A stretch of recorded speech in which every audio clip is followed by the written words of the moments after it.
بسم اللہ الرحمن الرحیم۔ حضرت داؤد علیہ السلام کا قصہ قرآن مجید اور دیگر اسلامی روایات میں تفصیل کے ساتھ بیان کیا گیا ہے۔ حضرت داؤد علیہ السلام اللہ کے برگزیدہ نبی تھے جنہیں حکمرانی کے ساتھ ساتھ نبوت عطا کی گئی تھی۔ ان کا ذکر قرآن مجید میں متعدد مقامات پر آیا ہے جہاں ان کی تقوی، انصاف، اللہ سے گہری وابستگی کو سراہا گیا ہے۔ حضرت داؤد علیہ السلام بنی اسرائیل کے نبی اور بادشاہ تھے۔ وہ بنی اسرائیل کے بادشاہ طالوت کے دور میں منظر عام پر آئے۔ حضرت داؤد علیہ السلام کو اللہ تعالیٰ نے بہت سی خصوصیات سے نوازا تھا، جیسے کہ حکومت، فصاحت، خوبصورت آواز اور لوہے کو نرم کرنے کی قدرت۔ آپ کا سب سے بڑا موضوع یہ تھا کہ آپ جب زبور پڑھتے تو پرندے اور پہاڑ بھی آپ کے ساتھ تسبیح کرتے۔ حضرت داؤد علیہ السلام کے قصے کی ایک اہم تفصیل طالوت اور جالوت کی جنگ سے منسلک ہے۔ بنی اسرائیل پر اس وقت طالوت حکمران تھے اور جالوت ایک ظالم بادشاہ تھا جو بنی اسرائیل پر ظلم کرتا تھا۔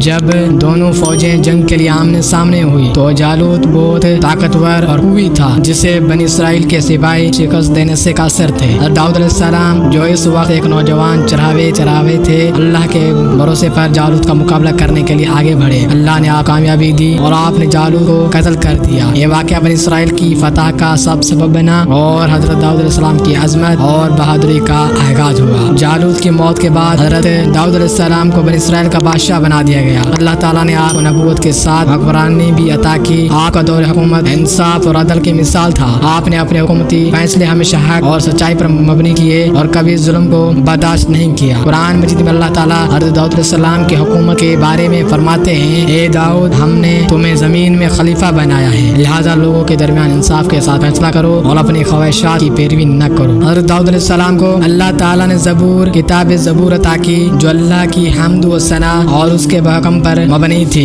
زبور میں اللہ کی عظمت، حمد و ثنا اور نصیحتیں بیان کی گئی ہیں۔ حضرت داؤد علیہ السلام کی خوبصورت آواز میں زبور پڑھنے کا ذکر قرآن اور حدیث میں آیا ہے، اور اس بات کا ذکر ہے کہ جب آپ زبور پڑھتے تو پرندے اور پہاڑ بھی آپ کے ساتھ تسبیح کرتے۔ حضرت داؤد علیہ السلام کا ایک خاص پہلو ان کا عدل و انصاف تھا۔ قرآن میں حضرت داؤد علیہ السلام کا ایک مشہور قصہ بیان کیا گیا ہے۔ جب دو شخص ایک مقدمہ لے کر آپ کے پاس آئے، ایک شخص نے شکایت کی کہ اس کے ساتھی نے اس کی ایک اکلوتی بکری چھین لی ہے، جبکہ اس کے پاس پہلے ہی بہت سی بکریاں ہیں۔ حضرت داؤد علیہ السلام نے بغیر سنے فیصلہ دے دیا، لیکن پھر انہیں احساس ہوا کہ انہیں دوسری طرف کی بات بھی سننی چاہیے تھی۔ تو اللہ تعالیٰ نے اس واقعے کے ذریعے انہیں عدل کے معاملے میں مزید متحد رہنے کی نصیحت کی۔ اللہ تعالیٰ نے حضرت داؤد علیہ السلام کو ایک خاص معجزہ عطا کیا تھا کہ آپ لوہے کو بغیر کسی اوزار کے نرم کر لیتے تھے۔ آپ اس لوہے سے زرہیں بنایا کرتے تھے جو جنگوں میں استعمال ہوتی تھی۔ قرآن مجید میں اللہ تعالیٰ اس کا ذکر کرتے ہوئے فرماتے ہیں، اور ہم نے داؤد کو اپنے فضل سے نوازا، کہ پہاڑوں ان کے ساتھ اللہ کی تسبیح کرو اور پرندوں تم بھی، اور ہم نے ان کے لیے لوہے کو نرم کر دیا۔ سورۃ السبا آیت نمبر 10۔ حضرت داؤد علیہ السلام کا قصہ